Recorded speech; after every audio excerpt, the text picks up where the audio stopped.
What's up everyone, and welcome to my channel.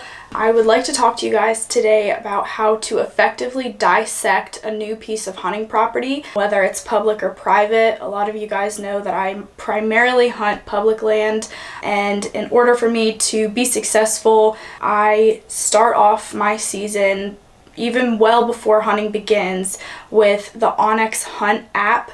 You can find it on your mobile device or on a desktop computer, and it is honestly something that I can say has been a game changer for me. Just having a map to look at prior to going in and doing your on-foot scouting is just such a useful tool, and it really gives you that upper hand when it kind of comes to getting in there and finding a good productive spot for you. So I want to talk to you guys about how I sort of pick apart everything and how I'm able to get aggressive and get in there and get it done essentially. So I hope these tips are helpful for you, and I am really excited to do this video because I really do love onX, and it has definitely been super useful for me out in the field. So onX is something that I can honestly say that I use pretty much every single day, even out of season. During season, if something comes up where I come across, say, a scrape, I make sure I mark it, and the more that you utilize the app, the more it really kind of puts the pieces of the puzzle together, and you can kind of get like this overall visual and say, okay, this is what the deer are doing in this area, and this is how I can most effectively get on them and get where I need to be and position myself in a place that is going to be the most likely to be successful. So essentially what I do is I kind of figure out, okay, where is the general area that I want to be hunting. So for me, I moved to Missouri and I came from Pennsylvania, so I started with a blank canvas, had no idea where to begin, and so I pulled up onX and I just looked for public land that was as close to me as possible, and then I kind of just went from there and just picked it apart and found what I now have hunted for 3 years, and I honestly can say that I don't want to move and leave it because I really like it.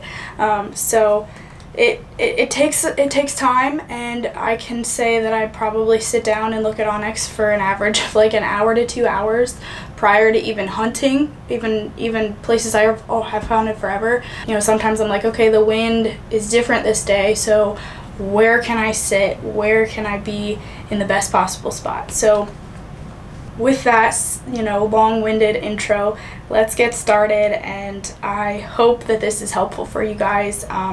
If not, this is just kind of an idea, a little insight into my strategy and how I go about doing things. I'm not a professional, but you know, I made it work this year, so I'm pretty excited about it, and I'm excited to share it with you guys. So let's get started. Your first step is obviously getting the app, or obviously on your desktop at onxmaps.com. You download it, or you can obviously do it through your Play Store or Apple Store. And once you get it, there's different levels of membership. I recommend getting the highest one you can because that's just more access to different features within the app. I have the elite membership, so I pretty much have access to whatever I need, and I love it. It's really awesome, super useful, because sometimes there's just things that come up and I'm like, man, I really need this, and I'm glad I have it. So anyway, that's obviously up to your discretion, your choice. So when you get started, you go into the app and select your state. Now, what I'm going to be using is Missouri because that is just primarily where I hunt. Every state is different as far as how they kind of have regulations and zones and units and all that kind of stuff. But for the purposes of this video, I'm just going to talk about the overall most effective way to dissect this, you know, particular parcel that you're looking to hunt.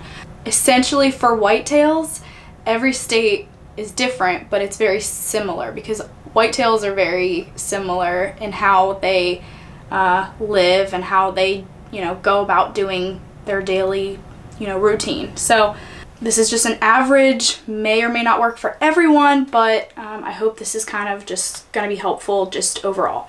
So I've gotten a lot of questions about how I go about starting, and what I want to tell you guys is when you go into your app, the first thing I do is look at the topographical features.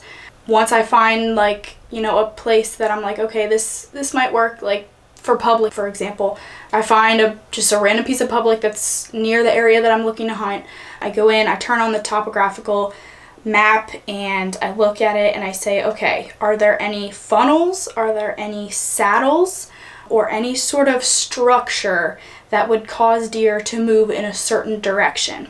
So that being said, any kind of like ridge lines that you can see or differences in elevation are a good place to start.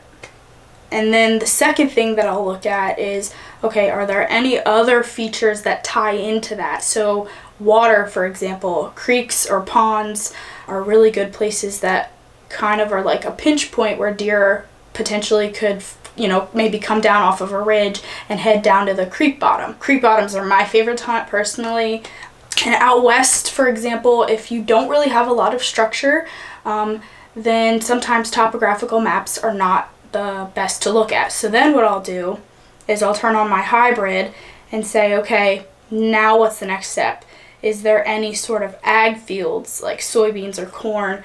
Or are there any sort of isolated pieces of timber, you know, out in a field? Okay, that would be good for bedding. You know, just certain things like that you want to have that sort of like random structure that might stick out a little bit, and that usually is a good indicator of even where to start looking for deer.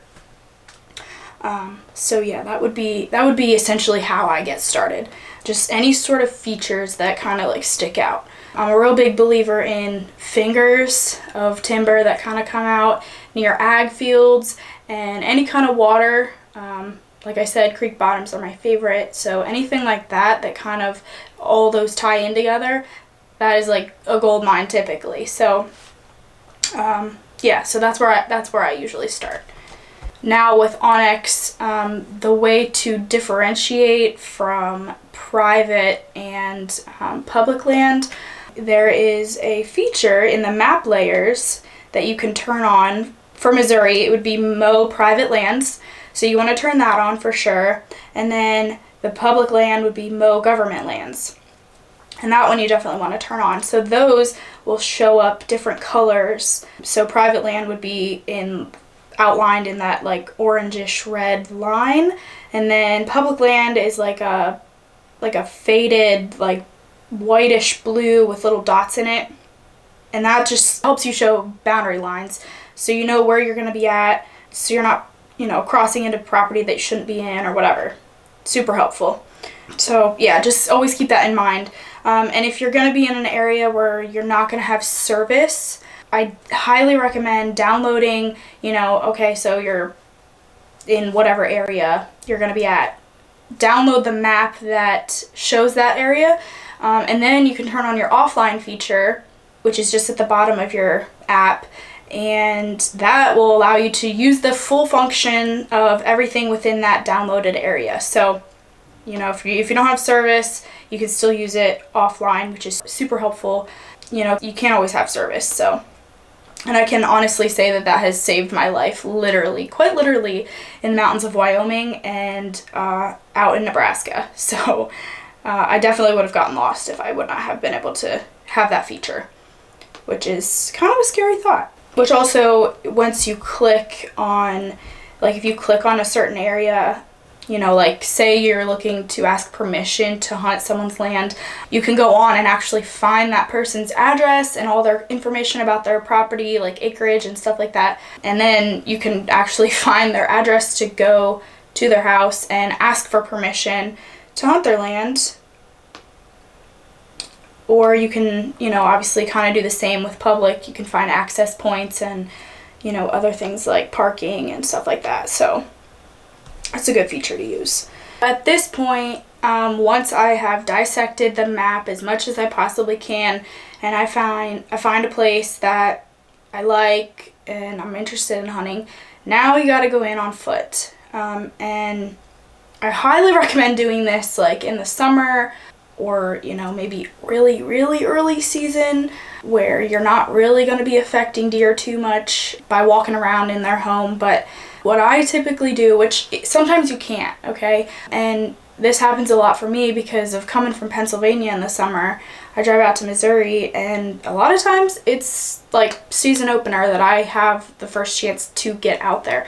So what I typically do in that situation is I'm very cautious. I do not get aggressive right away as far as like pushing into, say, bedding, for example, which the place that I hunt, like I said, I've hunted it for 3 years now, so I kind of know about it. But I did do a little bit more aggressive scouting this year once I kind of figured out, okay, I'm gonna try a new place within that area. So what I typically recommend, so let's say, for example, you've got an ag field that is roughly a few hundred yards from where you think they might be bedded.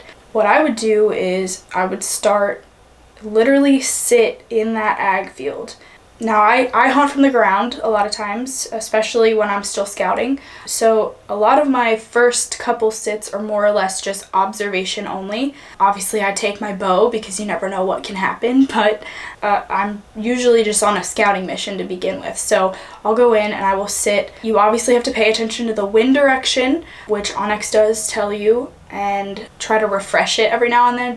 You just never know if you can. But, with wind in mind and, temps obviously, and just depending on the time of year, go in and just observe. So I would sit in that ag field with, the wind in the best possible direction for where I think the deer might be coming from. And then once you sit there, usually early season, it's going to be in the evenings, actually a lot of times it's in the evenings, they're hitting the fields. So wait for them to come out, figure out, okay, that's all right, so maybe they're coming out 200 yards, in front of you, and you maybe have sat there 2 nights in a row, and you say, okay, they came out 2 nights in a row, the same place. So the third night, you want to move in closer, obviously with wind in mind. You want your wind to be going away from where they're coming out, and maybe sit, within 40 yards of that trail that they're using. So after that, okay, they're coming out here a third night, maybe there's different deer that you didn't see before, and then once you're at that spot, you can say, okay, now I can see where they're coming from within the timber, and then you move in a little closer, and every day you just get a little bit closer to where you think they're coming from. I'm a big believer in getting close to bedding. You got to be careful with it. Like I said, your wind has to be right. You don't want your wind blowing into your bedding because that's just not good, but you kind of have to say, okay, bedding versus food, especially in the early season and late season. So you want your wind to be away from that, direct line, and you can honestly get pretty close. I've had a lot of encounters this year with deer that have literally walked 20 yards from me.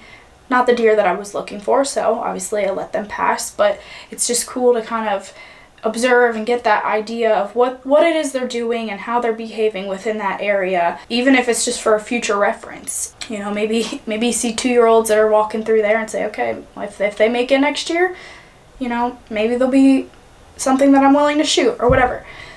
But I also recommend paying attention once you get in there on foot, paying attention to how it is actually laid out, because sometimes there are just certain things that you can't see from a map, which is why the waypoint features are super helpful. Like I said, I use Onyx all year long, even while I'm hunting. So like I said, if you come across a scrape or a rub or whatever, you mark that on your app, and that's just one more piece to the puzzle that you can look back at and say, okay, this deer did this kind of little pattern, and this is how he typically moves. For me, like, I went in and I found some oak trees. Well, you can't necessarily see that from the map. You can see there's timber, but you don't necessarily know what trees are in there. And I was able to mark that down, and sure enough, that's where the deer have been hitting really hard this year. So that has been my primary focus once I got into the timber. One other thing I want to mention to you guys is that every hunt is very situational for me, and I always go into it with that kind of a mindset. Even places that I'm super familiar with, I have had things happen where I'm just like, what the heck? Like, you just don't expect them to do that day or whatever. And you know, conditions and the woods, they're just always changing. So you have to be ready to adapt to whatever's going on. You know, even if it's a shift in wind, you gotta say, okay, is it worth it for me to stay sitting here? Or do I have to get up and move and, you know, try to better my spot? So I really try to like go into it with a situational mindset. So one example of that would be, okay, do I hunt super deep into the timber away from where maybe other hunters would be? Or do I stay close and hope that other hunters go past, you know, maybe a spot that they might overlook? Always kind of use your gut as far as looking at the topo features and, you know, your satellite, what you like, the structure. Always go by structure. And then if you're on public, for example, and you're running into other hunters, say, okay, where could this lead to? Where can I get away from them? And kind of just go in deeper and kind of dissect it. It's going to take a lot of scouting on foot, but the maps are definitely where you want to start. And if you're hunting public, you need to have that mindset going into it, you know, anticipating, okay, maybe I'm going to run into other hunters. What can I do if that happens? So like I said, go off of structure and use that to your advantage. A lot of times hunters will overlook spots, especially if they don't have maps to look at. They're just walking around the woods looking for a spot that they think, they're like, this looks good, or they might see a scrape or some tracks or whatever, and then they might sit down.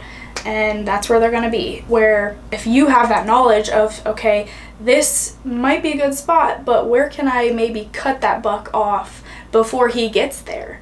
And then that will give you that upper hand. And that's just kind of how I look at it when I go in.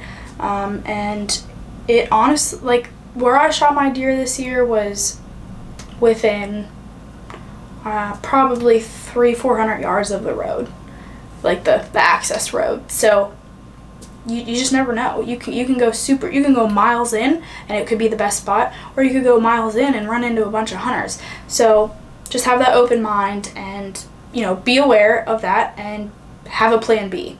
I know for a lot of people, the rut is their favorite time of year to be hunting, and that's probably because they see the most action as far as deer movement at that time of year. And don't get me wrong, I love the rut, but when it comes to figuring out a new piece of property, personally, I prefer early season, before other hunters are in the woods, before the deer are pressured and, you know, have an idea of, okay, whoa, wait, I need to be nocturnal. And typically they're on a pattern, and you can easily pattern them early in the year, where the rut is just total chaos, not a lot of patterning going on, and you just gotta hope that a buck runs by you. Obviously there's, you know, different variables to it, but I prefer early season, like I said, just because I just feel that you have a better chance, especially if you're, say, on private land where you're after one specific buck or maybe a handful of target bucks. They are so much easier to pattern, where in the rut, they might not even be on your property. If you're on public or whatever and you don't necessarily have a target buck, the rut might be better for you because maybe you have a better chance of having just a random buck run by you.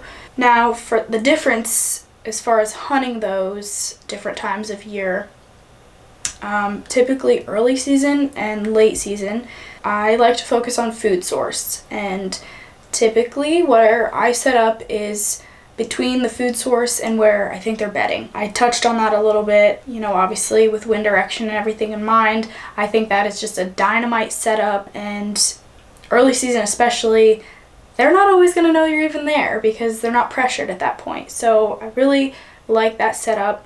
During the rut, you really just want to find areas that bucks are going to either be cruising or they're going to be locked down with a doe, so, you know, bedding. Creek bottoms, I love creek bottoms no matter what, especially if there's some sort of food source nearby like acorns. That's just dynamite all year round because whether or not the bucks are feeding during the rut, the does are going to be in there. And any place that you can find does, you're going to find bucks during the rut especially. And so I kind of like to shift my focus a little bit, just depends, from maybe not so much, you know, like ag fields, but get into the timber a little bit and find a place they're going to be cruising, you know, just funnels, pinch points, fingers, anything like that, that you can find some sort of structure. And obviously, you know, once you get in there on foot, look for scrapes, look for rubs, look for any sort of sign. You know, you might not always see a ton of sign, so maybe not a ton of tracks, for example, but that might mean, okay, maybe there's not a lot of deer here, but there could be a mature buck here. So if you could maybe find one little crossing in a creek or something, that kind of just gives you that idea of, okay, which direction did he come from, and go that way. Don't go where he's headed, go where he came from, because that will take you closer to a place that's safe for him, a routine for him. And, you know, bedding, for example, would be one of those areas, and I love to hunt bedding no matter what. So get in there, get close, not too close where you're gonna be on top of him, because then that could just be a whole mess. You know, he might see you before you see him, kind of thing. But if you're within a few hundred yards, I'd say even within 100 yards of his bedding, that's a really good chance that you're gonna at least see him, if not capitalize. So definitely recommend that.